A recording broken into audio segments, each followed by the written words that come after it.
Hello, hello. Welcome to Leap Taken. I'm just popping in. It's fall, y'all.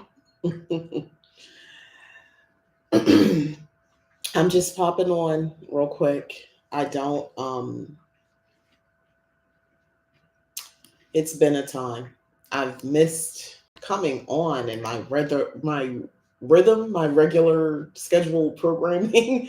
I was in the middle and in the height of doing things and working on things, and everything just kind of came to a screeching halt um, because my grandmother has passed away, and I'm just lining everything up now so I can stay. This is definitely a tangent one, but the unfortunate aspect of witchcraft, as I've warned, is having to reconcile death, and that's what we're talking about, which falls in line with the time of year that we're in. A pillow behind me. Through the veil, grief, ancestors, and witchcraft. So we're gonna get into it today, and my intention is not to get too emotional because I don't want to. I don't want to. I've decided to put eyeliner on under eye, so I did that as a testament to myself to keep myself from tearing up. So this is how I'm gonna do it because I don't want it to get crazy. So this is how we're gonna do it. So look what I got from YouTube, y'all. Take one. Leap Taken. I'm Mika. Hello, hello. Welcome to Leap Taken. I'm Mika here at Leap Taken. I talk all things witchy, craft related, law of attraction, manifesting, esoteric, and everything else in between. Today, we're going to be talking through the veil, grief, ancestors, and witchcraft. This is going to be a very real conversation.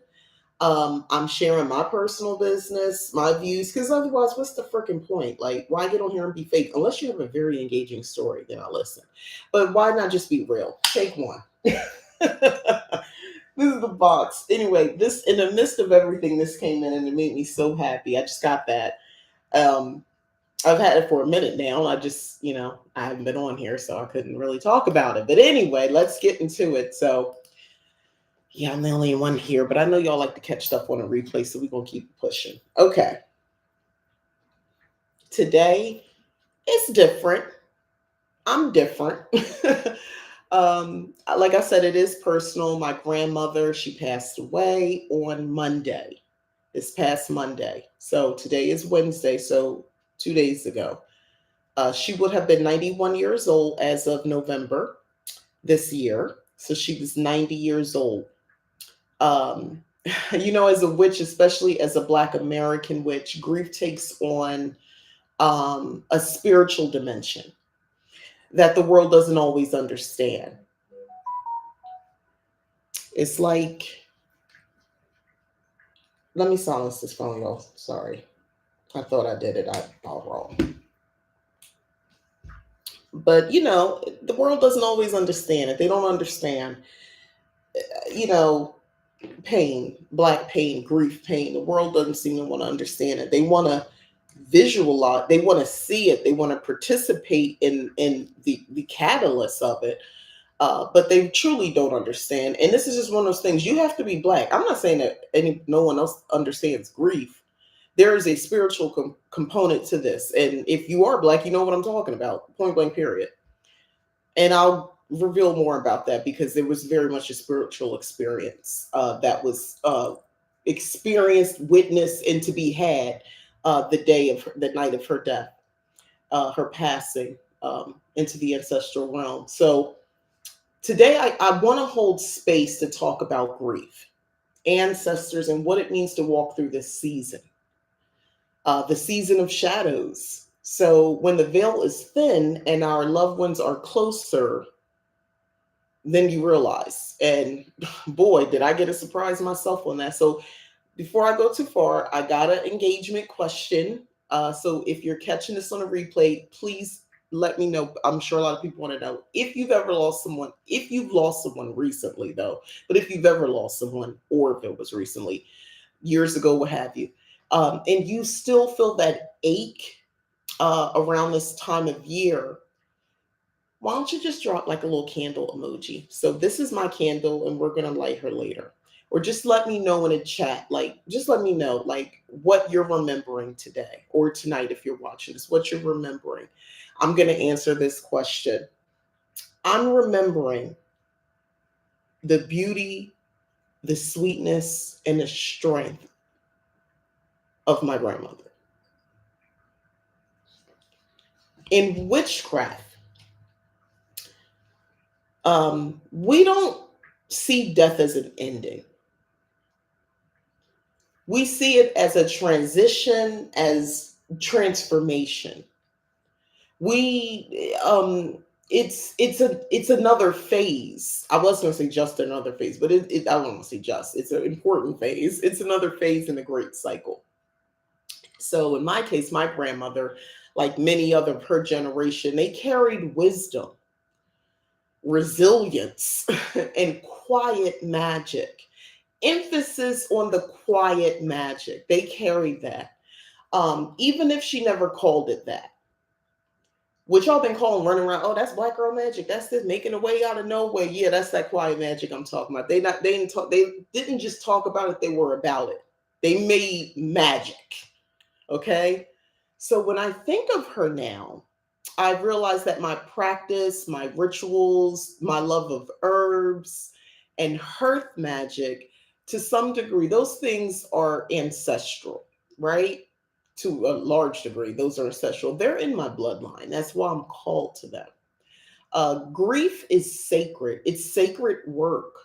Grief is sacred work. It's shadow work in its rawest form. It reaches, or I should say, I don't know. It teaches us presence, patience, and how to hold both love and loss at the same time. I have counseled others, I've been supportive of others, but until it's close to you, unfortunately, you will never really understand it. My grandmother was a mother as well to me. I'm very much, my mother raised me, but my mother had me at a young age. She was 17 years old when I was born. My grandmother was a central force in my life also as a mother.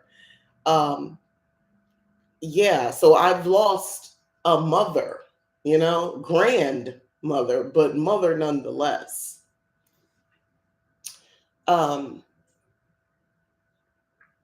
Holding, I didn't even understand that this was, child, I'm speaking real words. Like, I didn't know I was going to be able to hold this level of loss that I'm not familiar with and love at the same time. This is a trippy feeling. Well, child, it can overtake you. It can overtake you this time of year. I'm sorry. And listen, I personally know people this time of year. It's hard. Child, it's hard. How do you honor your loved ones in your practice? Do you light a candle? Set up a photo? Maybe talk to them while you're cooking or walking. I know I'm going to make a pan gravy soon because my grandma's the person who taught me how to smother and cover. So I know I'm going to make me a nice little pan gravy in her honor. If I was eating meat, y'all see my eyes glazing over. Hold me, hold. But I'm gonna try to make that in her honor because I remember the first time I was married, she taught me how to make that. I don't eat pork; it was pork chops. My mom. But listen, I grew up in a time, you didn't. They wasn't, I'm from Jersey. You can tell the hands in a nasally voice. We ain't eat pork, but my grandma did. Anyway, so I do want to talk about this ancestral connection that I kind of hinted to and being a Black American witch, because this is key. And when we talk about ancestor work, I'm not just talking about altar candles or offerings, not just that. I'm talking about legacy. And I'm talking about legacy differently than, these silly men that get a podcast. So as a Black American witch, connecting to ancestors isn't really optional, it's resistance. We've talked about that here. And if you don't know, I have videos, lives where we talked about resistance work. It's healing generational silence. It's remembering what was taken and reclaiming what's ours. Now, when I talk like that, if you are not a Black person, if you specifically are not a Black American person, and if you're specifically of European descent, and you hear when I say it's remembering what was taken and reclaiming what's ours, if something about that jars you in a more, you can't quite put your finger on it, negative sense, you might need to do some deconstructive work yourself, because I want you to think about what I said. What I said, not what you are filling in the blanks to me based on um, the other side of colonialism. You see what I'm saying? If it hits you wrong, there's a reason it hits you wrong. Um, because from that colonizer type thinking, which white supremacy, all that, and this capitalistic society, it's all together. When I speak about reclaiming what's ours, the intention is that that means someone else needs to be subjugated, someone else needs to be put down.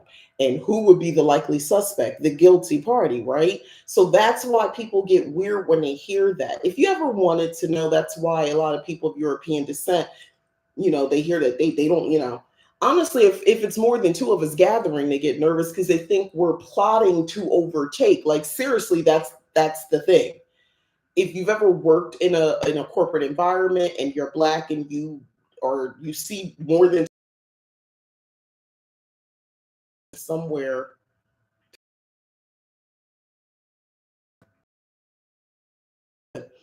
and subjugate them, they're terrified. That's why, it's remembering what was taken and reclaiming what's ours. For many of us, there's grief beyond personal loss, right? There's the ancestral grief of stolen names, forgotten languages, the sheer weight of survival that you will never understand. The only people who understand are the people who live it.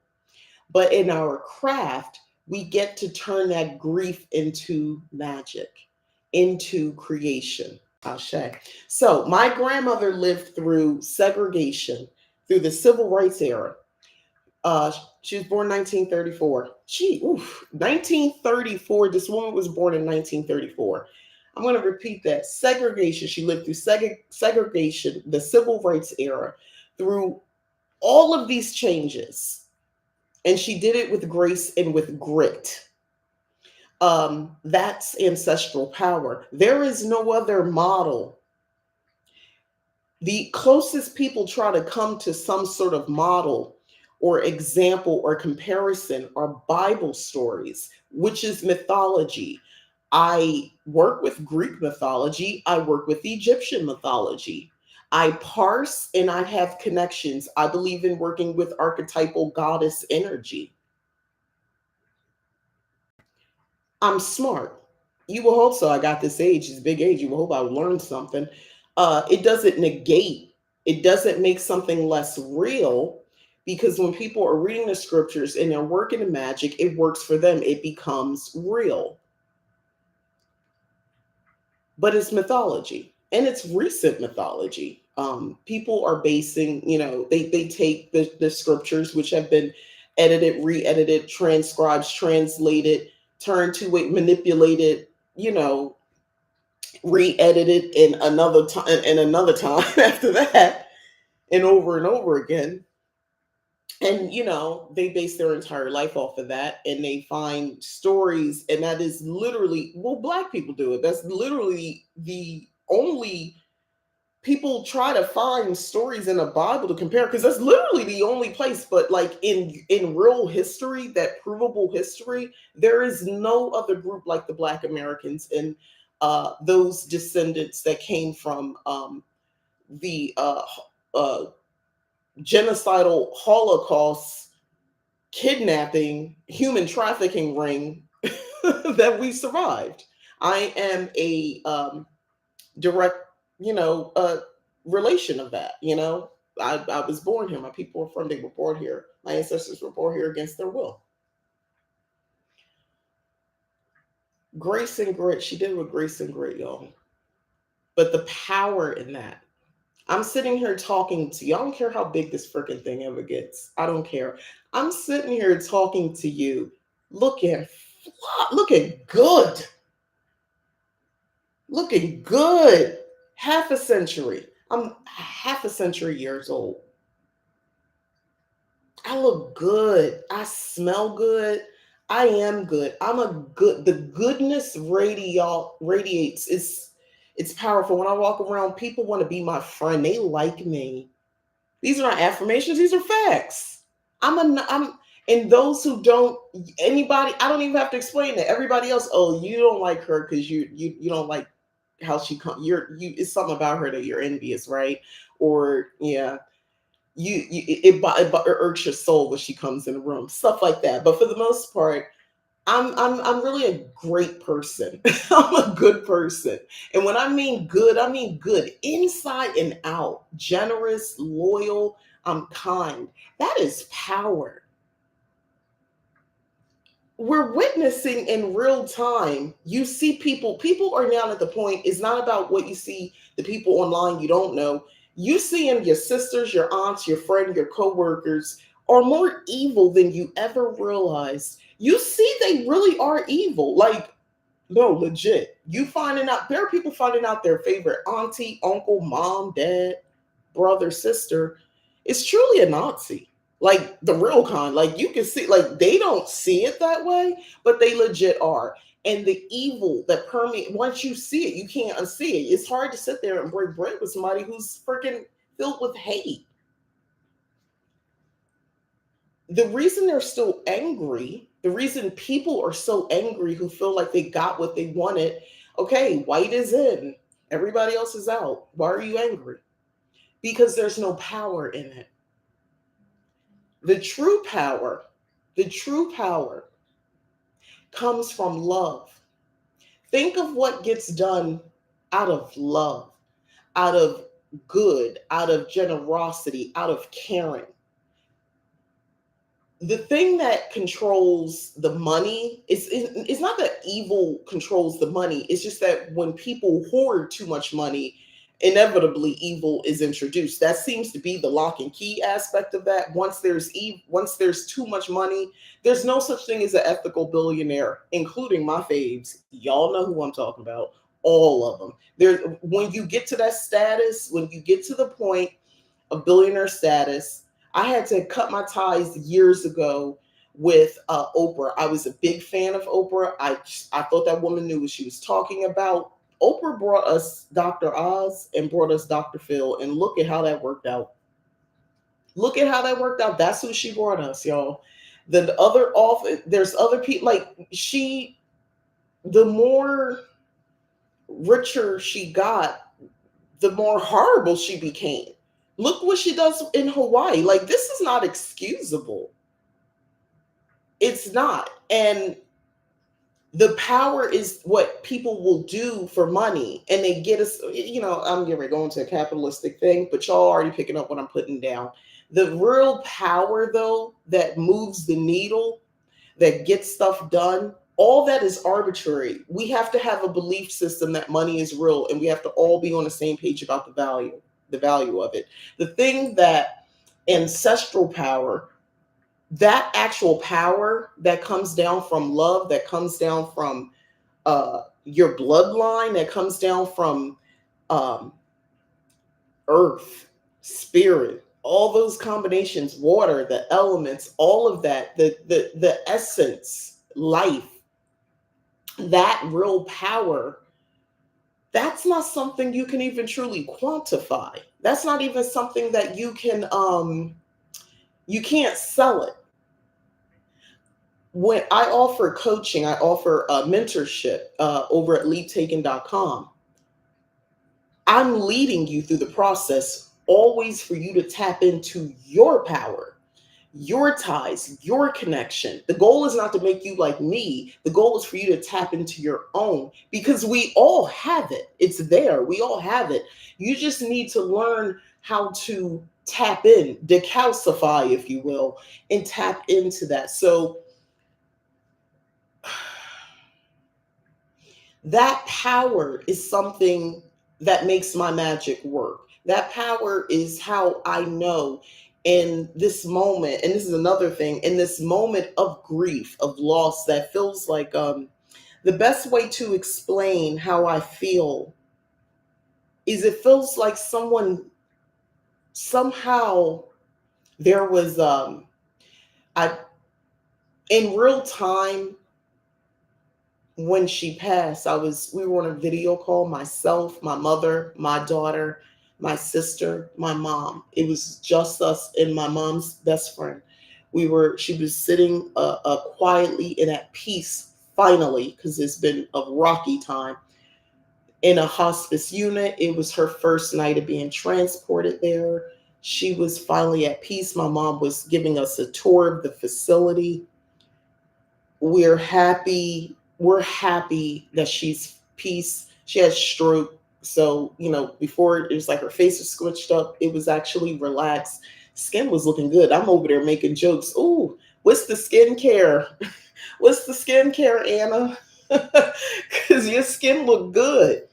They had washed her up. She was clean. My mom said, "Ooh, she smelled good." It was a good time. We're feeling good for her, and we all told her we loved her. Ooh, the magic! That let me tell you, when it's my time, I hope it's just as peaceful and beautiful. When she left, because it was on a full moon in Aries. My power number is 3. My sister, myself, and my daughter are 3 Aries.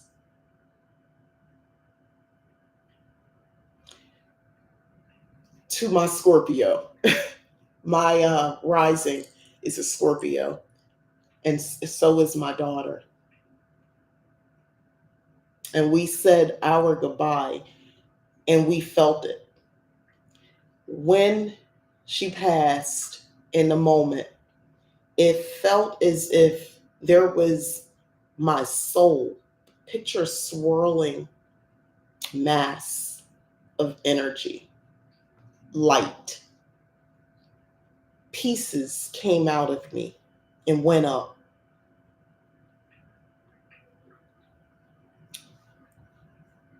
I screamed in a way I've never screamed. A gut, like I don't even know where that scream came from. Felt like it feels like a part. Somebody just took a piece of my soul. I didn't know that was grief on that scale. I didn't know it could hurt like this, and that I could experience love on that scale. That's the best send off of any of us can hope for. Exactly. To be the last words spoken to her was, "We love you. We love you, mommy. We love you, grandmom. We love you. We love you. Girl, you look good. I love you. I love you." That's how my grandmom died, hearing that. That's how she died. Us 3 Aries, her girls. Her girls. That was us. I told you I was raised in a family of women. My son got here soon after. Her only favorite male that she actually likes. My best friend went to go visit yesterday, check up on my mom. My mom has a picture of my son on her wall, not my daughter, my son. She babysat him. She when I first had him and I went to work, initially after, for a while, I went back to work and my grandmom watched him. He ain't even he did daycare with my sister. My sister worked at a daycare. He was like 4. So he only went there for a handful of months before he started kindergarten, preschool officially. She spoiled him. That was her second baby. So The power in that, in that send off. Do you understand how powerful that was? A full moon in Aries by the power of three women in different stages of their life, literally crone, mother, maiden.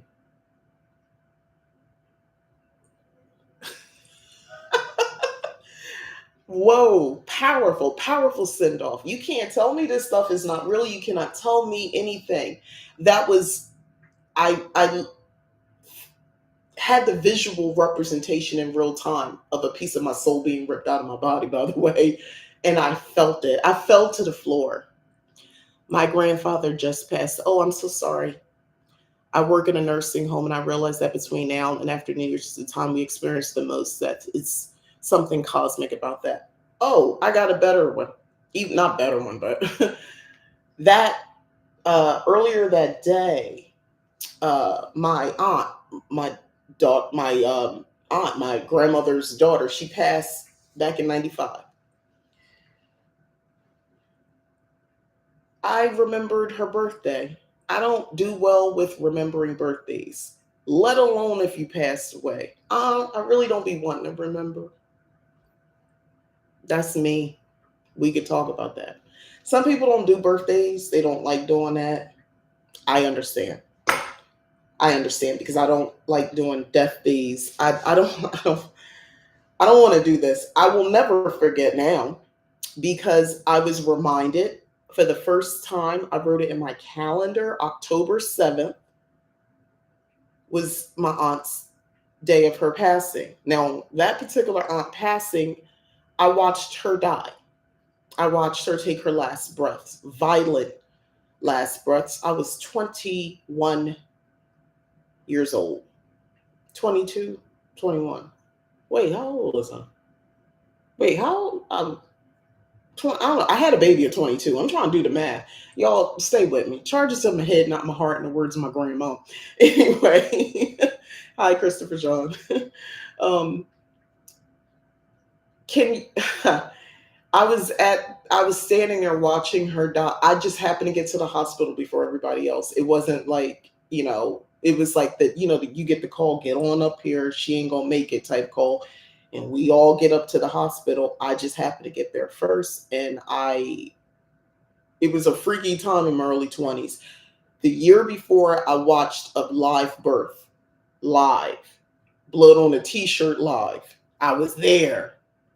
Just me and my good girlfriend at the time. I was in the room with her. I still can't believe I'm end up in the room with her. Woo! So I watched. It's one thing to see videos, another thing to be standing there and you with the actual blood. And then the next year, I see somebody die. Um, that woman that my aunt that died, my aunt Gail, her birthday was Monday, October 7th. The earlier that day, I didn't know my grandma was gonna die on that day. We was just trying to get her to hospice to eventually she do what she want. Something possessed me to make a Facebook post in our family group, which I promised I would never post in after earlier this year when I felt attacked for being called out as a witch in my family by some family members and being, mocked and all that sort of stuff.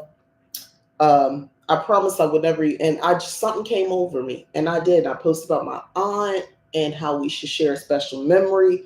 That woman was channeling through me on Monday because I don't know why I did that. When I read, I was like, why did I do this? I don't. She was here coming to get her mother.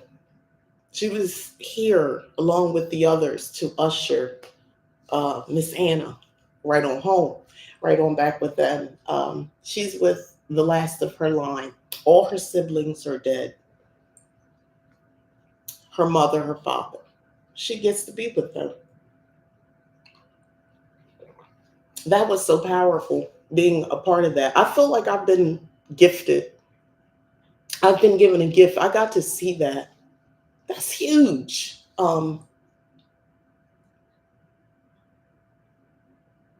That's a big deal. If you're watching you come from a line where stories are fragmented, that's okay. The connection is still there. You can rebuild it through intention and through prayer, call it what you will, and through your craft. A lot of people don't know. A lot of people, even if you did have grandmothers, grandfathers, maybe you didn't know them. Like, I didn't really, I've been robbed of knowing my father's side of the family. I have very distant memories of being like 9 of my father's mother. I have pictures of her he shared with me, but I don't know. She died when I was a kid, so and then I never really knew my grandfather because once my grandmother on that side died, as you know, women tend to hold the keys to keep it together. So I don't have connection to that side of the family, unfortunately. So I just don't, have it. I don't know them. Um, but I've built that connection, and I believe through the ancestral realm, through me doing ancestral work, there is a connection. So I truly believe that you can build those connections, even if you didn't know them very well in the living. I want to talk about the magic of grief. So grief has a rhythm. It doesn't obey our calendars or plans. It does not obey plans, but witches, we learn to work with the rhythm. Your moon cycles, seasons, even grief's own waxing and waning. You can work with the energy. So this Samhain season, I'm crafting a grief candle. I've been thinking about this for myself. It's going to be dressed with rosemary for remembrance, lavender for peace, and rose petals for love that never dies. I'm going to carve my grandmother's name, or at least her initials, depending on how I'm going to do the candle, and into it, and I'm going to let it burn while I talk to her spirit. Now, I've already done some ancestral work. I tend to go to sort of this. I have altars, but I go to a place in my mind. I like to have the physical altars, and also this place that I go to in my mind. And when I went there that day later, or actually it was the following day, because it happened at night on Monday night. When I went there Tuesday into that space, there was a block. I don't know if anybody's experienced this. There was a block, like kind of like, oh, we shut down right now. We working on this transition. You gonna need to come back. Like it just I felt like the road that I traveled, it just stopped. There was just like what I was seeing in my mind's eye was like a dirt road and just darkness. Like think of it at night and fog, but you really can't see beyond that. That's what it was like. Like an absence of light the further you went, like, nah, you this is not for you. You can't come here yet. I respect it and I'll wait. Until they told me they can. I mean I can. And I'm assuming Salwin will be the perfect time for me to build that connection and try to go to that space again. Um, this isn't about banishing grief. I want to say this. It's about befriending it, about understanding that tears are offerings too. The grief is here. It's sitting here. It's here. I'm never going to be away from this. This will forever change me. I will walk with it. I also believe in alchemy.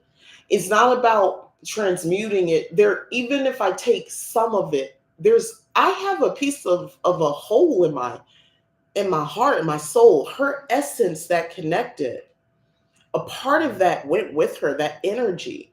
I am of her, so she is still in me. Do y'all know what I'm talking about when I talk about that pain? Like when somebody, like you can feel it, something ripped out of your soul. And we call that the grief, the grief, the pain. When people talk about that, it never goes away. I truly believe I saw the visual representation in real time I explained, think of it like, what we see pictures of like the swirling galaxies. That's what I was seeing and feel like when it happened. and it just ripped, like fragments came out. So, yeah, you can't banish grief. You can't forget about it. You kind of need to befriend it. I realize that let it happen.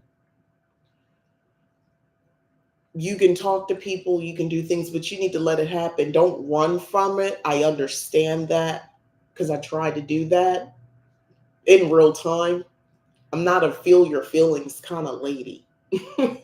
I am to a point, and then I needed to stop because I feel like, oh, wait, I don't want to feel this anymore. So let's just stop. I didn't know how to make it stop. And that scared the bejeebus out of me because also rational mind, me, I'm very practical mind, is like, okay, I don't want to keep crying, but I can't.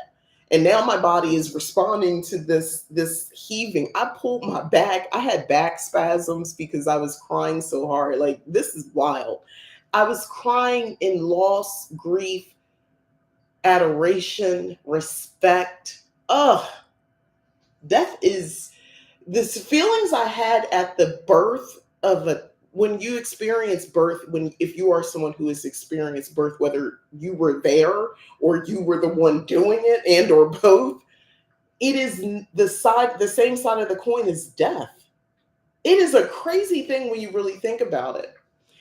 Um, if you have a candle near you, or if you want to get one, if you're watching this, let's light it together. So this is my candle, this pretty pink candle. Let's take a deep breath. Let's picture someone you love on the other side of the veil. It's thinning, y'all. It shouldn't be that hard.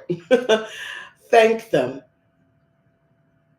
Tell them you remember them, that their story continues through you. Let's light our candles. I'm gonna do that. We're gonna do this together. And if you don't have one, I'm doing this for you too. We're gonna light our candles. You see, she's lit. Okay, we're just gonna light it in just 5 seconds.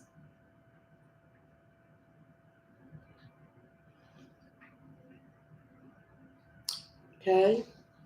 So being in my 50s, I'm going to talk about aging also and legacy and living magic. So being in my 50s, loss does hit different. I mean, you don't know it till you get here. You start to realize you're becoming the elder, the ancestor in the making, the keeper of the stories. And I was going to say, but that's a gift too. It is a gift to be able to say, I am the bridge between what was and what's still becoming.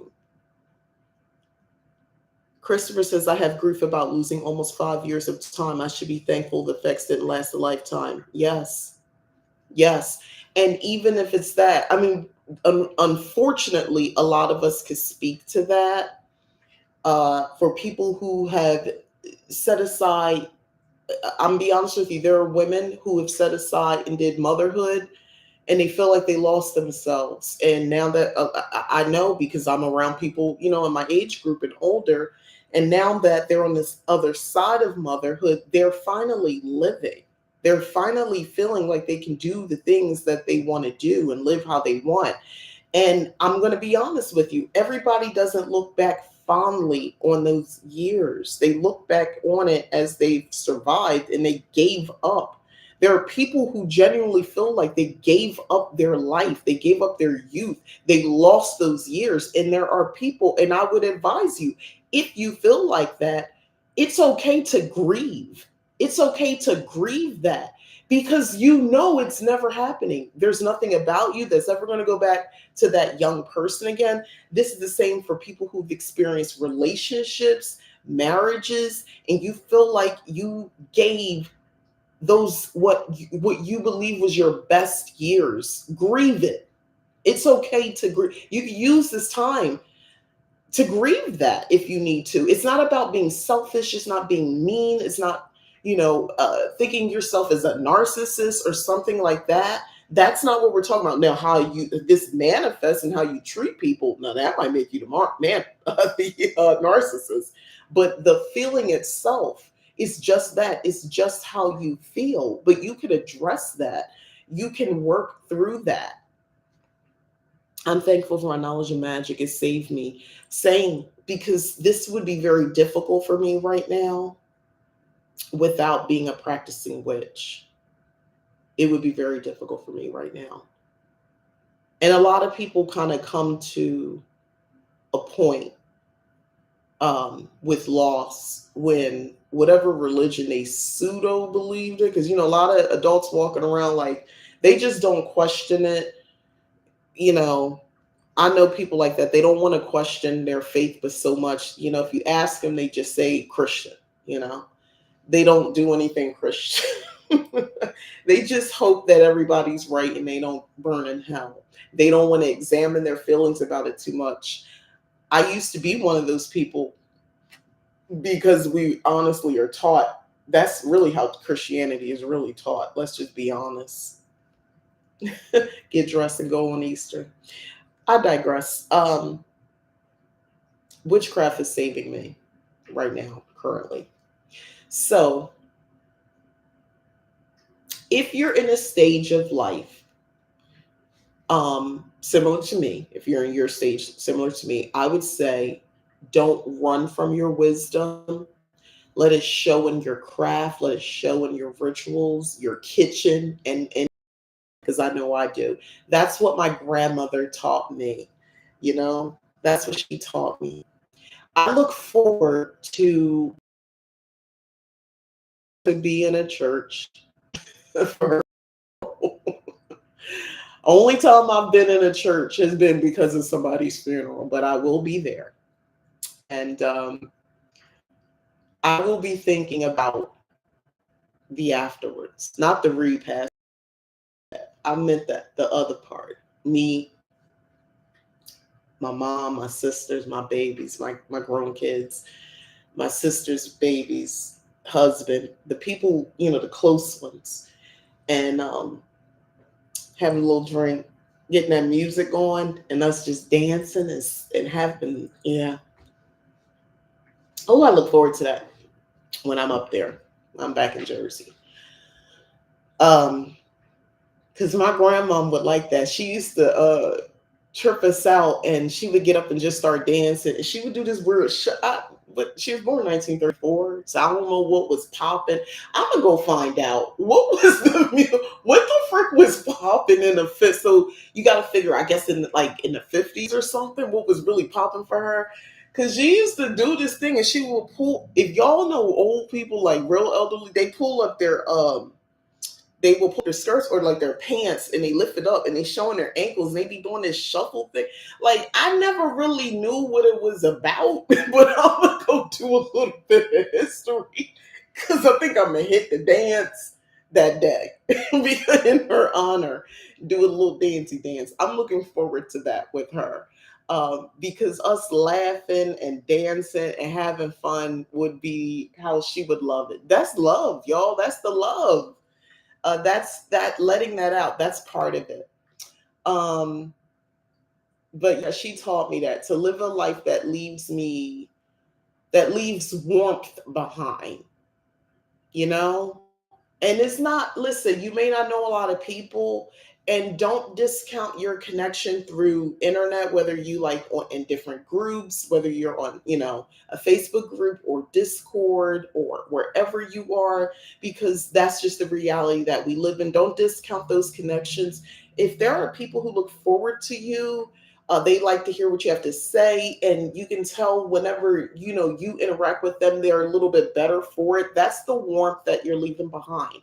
That counts too, because we live in a different world now. So reality, you got to count the internet, the connections through social media or just internet social connections. You know what I mean? I don't discount that at all. Those are very real. Um, so I'm going to ask a question. I'll answer it too. But for those of you around my age, 10 years at minimum, I just told you I'm 51 years old. So if you're like at least 40 and up or over, how has witchcraft evolved for you? How do you honor the life you've lived so far? These are things Death definitely gets you there. Does magic work through the internet? Yes. Yes, it does. Think of what the internet is. I want. I actually came across something recently, and it made me think about. I was a young guy talking about this, and he was like, microchips. They have sigils on them. Everything is just smaller. The circuits they create, like, think about it. Microchips. Think of when you look at a microchip and all the components and all that. Think of like crystals. All this is really just crystals, and think of what they got to mine out of, the middle of, places in Africa to make up these computers and cell phone devices and everything. Think of the elementals that are necessary to make these things work. Exactly. But when we talk about using them and realizing that they emit something, they emit energy of force, we're called crazy. We're mocked. Oh, and it doesn't help, that there is also an agenda of uh, certain people who colonize that and add to the mockery of it. But for those who really understand working with the natural elements, whether it's through hoodoo, whether it's through folk magic, or the true essence of a lot of people's practice, whether you're like a green witch or anybody who kind of gets their hands dirty working with the earth elementals, rocks, dirt, sand, water, um, the smoke, the incense, all these things that people say, oh, well, you don't need all that. No, you don't need all of it. But a lot of us are working with the magical tools that are here right here on the earth. So yeah, when you really think about, we can't see. I have a router over here. I can't see it, but it's wirelessly connected. We just accept these things and we don't call it magic because, we're mocked otherwise. But that's what this is. It is magic. We just can explain it more. We don't have, a lot of us don't have the language to explain when I light this candle and it's in connection to my grandmother or my loved one, how she came to me after I lit the candle, or I start smelling her, or I can feel her touching me. We don't have a way to give a thorough explanation of that, but it's real. We just did magic through the internet when we lit the candle. Boom, boom. We did. It's for mine and for yours. Um, Grief, magic, ancestors, they all weave together in seasons of shadows. So my grandmother's spirit is free now, but her essence, what's left, is with me. It's in my voice, it's in my laughter, it's in my spells, it's even in my handwriting. I write like my grandmother. I discovered this years ago. My grandmother, my mom, and me write the same. My daughter writes like my sister. We have this similar. If my daughter wanted to imitate my sister's handwriting, she could. If I wanted, not that I'm, let me be careful because I got crazy family members. I'm not forging my grandmother's signature or anything, but I'm saying I write like her. Let me just clear that up because some people lurk and they're crazy. Y'all know how that gets. Um, but yeah, it through even through that, like that's such an odd thing, but yeah, we are, and she was left-handed. I'm right-handed, but my sister is left-handed. Crazy times. Anyway, moving on. um, yeah, and yeah, but in my spells, she definitely will be in my spells more. She's powerful. I am a, I called myself the domestic goddess for a while. I am a cottage witch. My grandmother, oh my goodness, to have her on my spirit team. She was already always on my team, but on my spirit team, it's just gonna go crazy. So I honor her. I honor your loved ones if you're watching this. I honor them as well. And I honor us. the living witches who keep memory alive. Write things down, y'all. I have several books of shadows that were right here behind me. I have the Book of Shadows for the Hearth Witch, the Love Witch, the Hoodoo Grimoire, and then I have my Witchy Activity book. I strongly suggest, I mean, you don't have to buy from me, but they're available on Amazon. Amazon, you can go there. You could just search my name, Mika Hills, or you could search up the book themselves, Mika. You can go to my website, leaptaken.com. You'll get them directly. Shipping is super fast. And I also sell through the TikTok shop as well. If you want to do it that way, it's fast. You can see reviews there as well. It's get it. But you can record your information. So I give you information up front for the grimoires and the book of shadows, and then there are blank pages for you to continue your magic, your story. But write it down. Write it down. I've been encouraging that to write things down. You said, Christopher says, I should honor my grief. You should use it as magic, as a gift. These catastrophic events make me strong. You know, yeah. One of the things that I have been, Sunflower and Thistle, we talked about this before, is the Phoenix. I keep getting through song and through other ways of Phoenix. That imagery keeps coming to me. Paraphrase, but what is grief but love persisting? It really is. It's just love persisting. It never dies. I love that. Um, Thank you all for holding space with me about this. I hope you find your own way to grieve magically, whether that's through journaling, through candlelight, cooking a loved one's favorite meal, or just sitting in silence. I'm doing them all.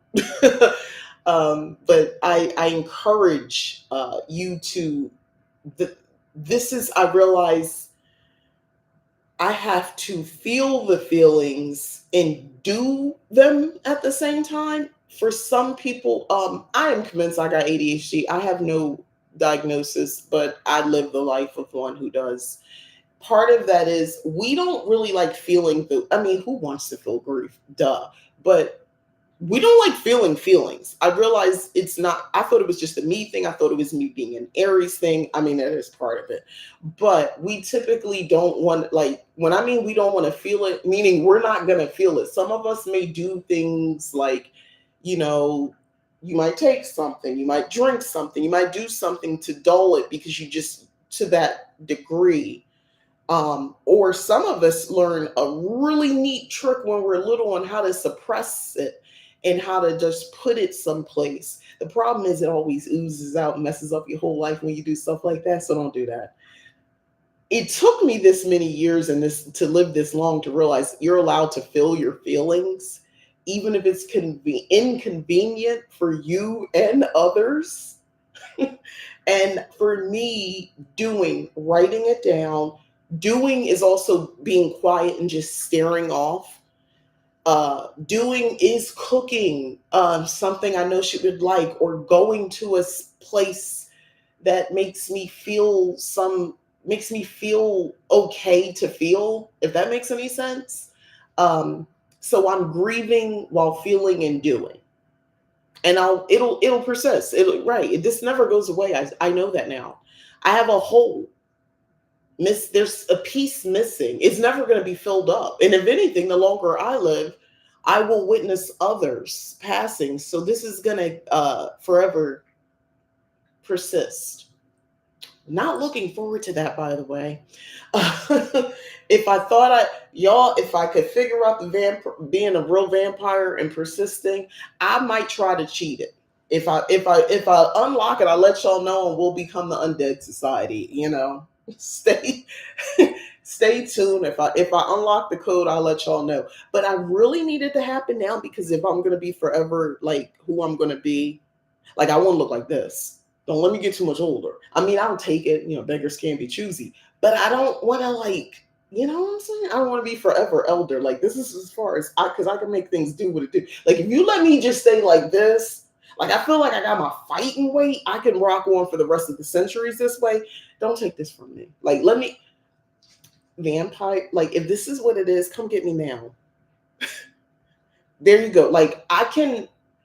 Or do y'all know what I'm saying? Like if it was going to be a time, come down. Okay, the window is between now and about age 54. I feel like something gonna happen at 55 and I'm gonna look different. I'm gonna be me, but you gonna see I'm a lot older. Let's can can we boost this up to, because if it works, I'll come DM y'all. If you, you know, and we can do this together. On the low. We ain't gonna talk, you can't talk about it because duh, it's a secret society.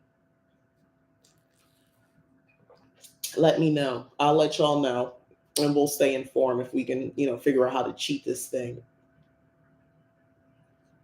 I'll come back to y'all on that. Anyway, am I joking? Yes. Am I serious? If unless somebody gonna do it, I'm not joking.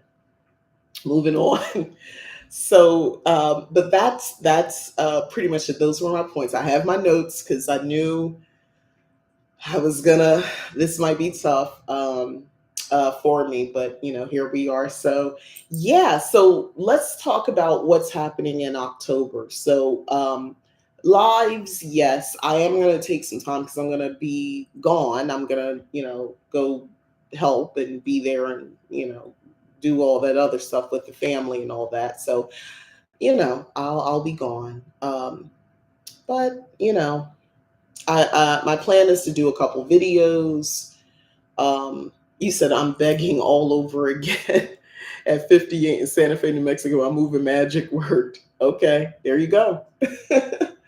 um, but I think I'm gonna do like videos and stuff like that as opposed to just relying on live because I don't know. But the theme that I'm doing for this month is obviously we're doing a countdown to Samhain as we get closer. My idea was like a 13-day thing, and it'll be just a bunch of short like little videos and stuff like that of like things to do. If you are a member here at on YouTube for Leap Taken, I have not, I've lost time between the beginning of the month and now, or actually the end of the month. So I will be back also with the member only content. So thank you for supporting and thank you for giving me the grace. I'm actually consistent over there. So, if you're a member, you'll see I'm actually consistent. But thank you for giving me the grace to kind of pull things together. I will be back with your member only content.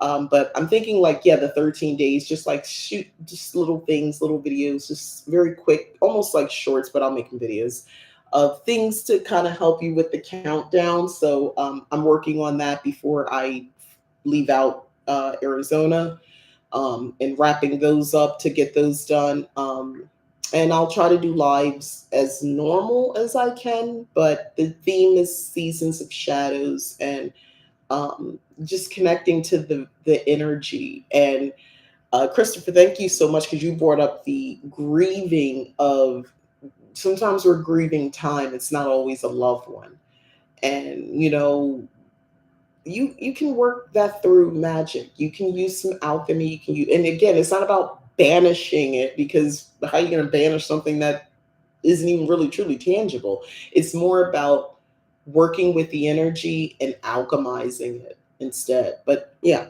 that's kind of my theme for the month of October. um, I take the apartment on Halloween. Good for you.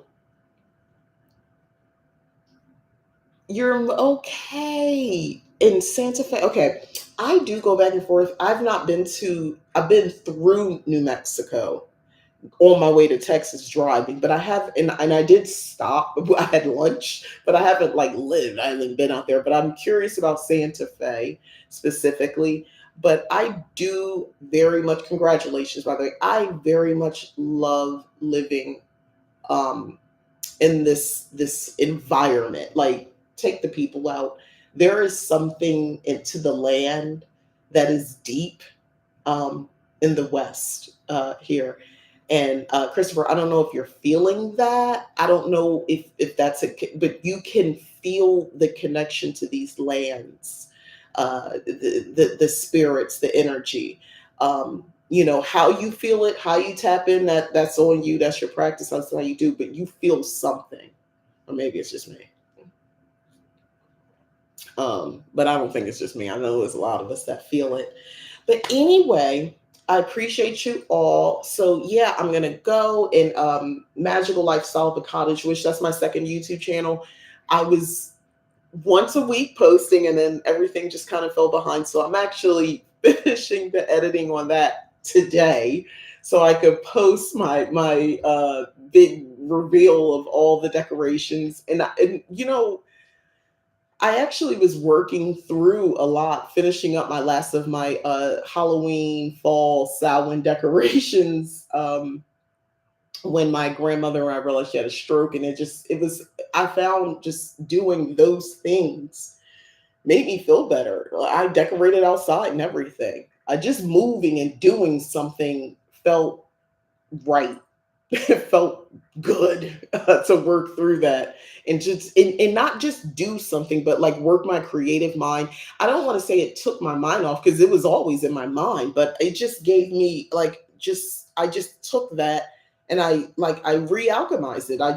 Or alchemized it, I should say, and I turned it into something else, and it was the best thing I could have done. And I'm glad I did, because it's prepared me for now, and just going into the season of Samhain. Everything's done, and now I can use the items, and I can just be in a space, and I can, you see what I'm saying? So all that prep was necessary.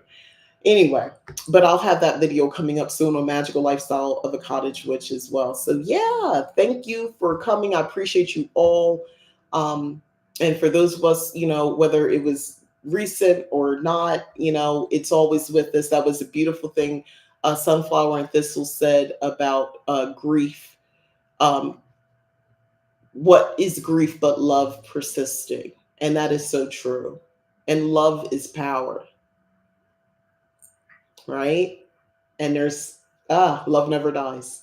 So I'm going to end it here. Thank you all. I appreciate you all. I'll see you Friday. I will be here Friday. We're going to do a witchy insight and a bit of a review, because I have some things I want to share with you guys as well. And we're just going to be breaking down more about this in our countdown to Samhain. So thank you. All right. Bye. Don't forget to like, subscribe, share all the YouTube stuff. It really helps here. And I thank you all. All right. Bye.